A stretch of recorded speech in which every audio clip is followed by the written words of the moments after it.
اعوذ باللہ من الشیطان اللعین الرجیم بسم اللہ الرحمن الرحیم وبہ نستعین وہو خیر ناصر ومعین الحمد للہ رب العالمین والصلاة والسلام علی رسولہ الکریم وآلہ الطاہرین واصحابہ المنتخبین اما بعد بسم اللہ الرحمن الرحیم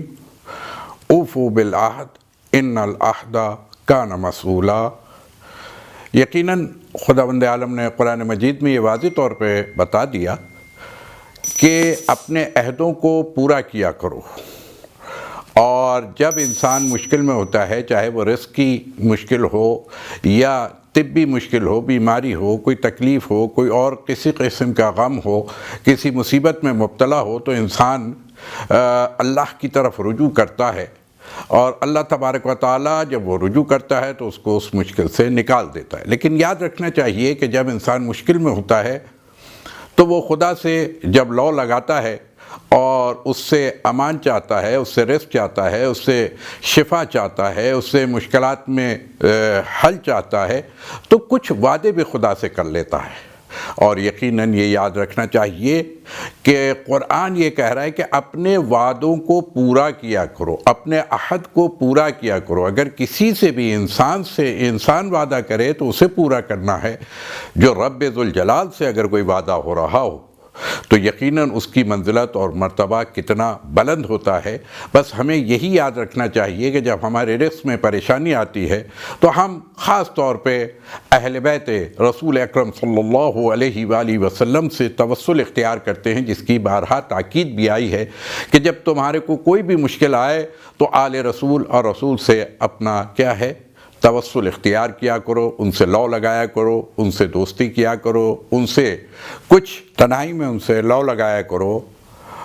بلکہ یوں کہا جائے کہ اپنی پوری فیملی کے ساتھ، اپنے بال بچوں کے ساتھ، اپنے بھائی بہنوں کے ساتھ، اپنے والدین کے ساتھ بیٹھ کر کے ولا کی محفل سجاؤ۔ ولا کے ذریعے سے، ولایت علی اور اولاد علی کے ذریعے سے اپنی مشکلات کا حل، اور یقیناً اسی میں ایک خاص چیز آ جاتی ہے، جیسے چھٹے امام جعفر صادق علیہ السلام کے حوالے سے کہ وہ نظر کہ جو نظر امام جعفر صادق علیہ السلام کہلاتی ہے، یقیناً یہ نظر تو اللہ ہی سے ہے اور وعدہ بھی اللہ ہی سے ہوتا ہے، لیکن ان کے خاص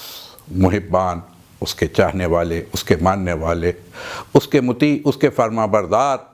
اس کی نشانیاں، اس کے ولی، اس کے امامت کے پر فائز لوگ، یا جنہیں کہا جائے حجت خدا، یا یوں کہا جائے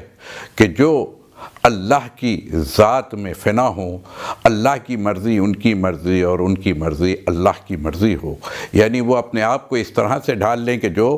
خدا کے مطیع اور فرما بردار کی خاص، جس کو لقاء اللہ بھی اور فنا فی اللہ بھی کہا جاتا ہے، ایسے لوگوں کا محبوبان خدا کے نام سے اگر انسان یہ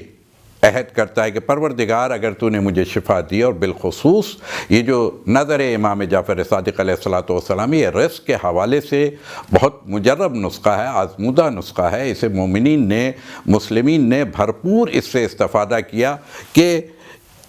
عہد کرتے ہیں کہ اگر ہمارے رزق میں اس سال اضافہ رہا، آسانی رہی، کشادگی رہی، تو ہم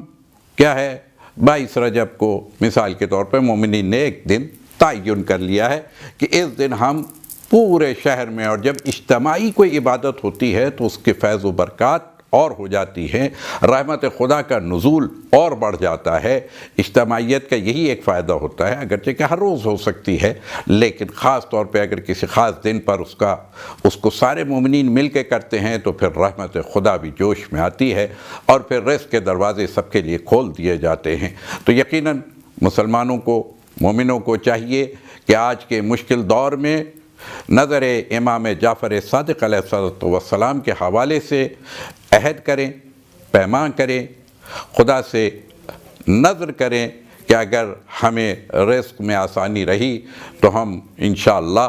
کیا ہے 22 رجب کو، یا کوئی خاص، چونکہ اب اس شہر میں، اس ملک میں 22 رجب کو خاص طور پہ نظر امام جعفر صادق منعقد کی جاتی ہے، تو سارے مومنین اور مسلمین کے ساتھ مل کر میں بھی نظر امام جعفر صادق علیہ السلام انجام دوں گا۔ اور اس عہد کو پورا کرنا ہوتا ہے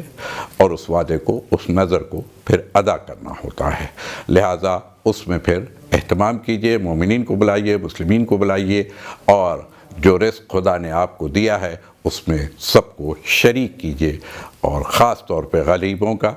جو بیچاروں کو اچھی غذا نہیں ملتی ہے، تو ایک دن ضرور ان کے لیے اچھی غذا کا آپ بھی اہتمام کریں۔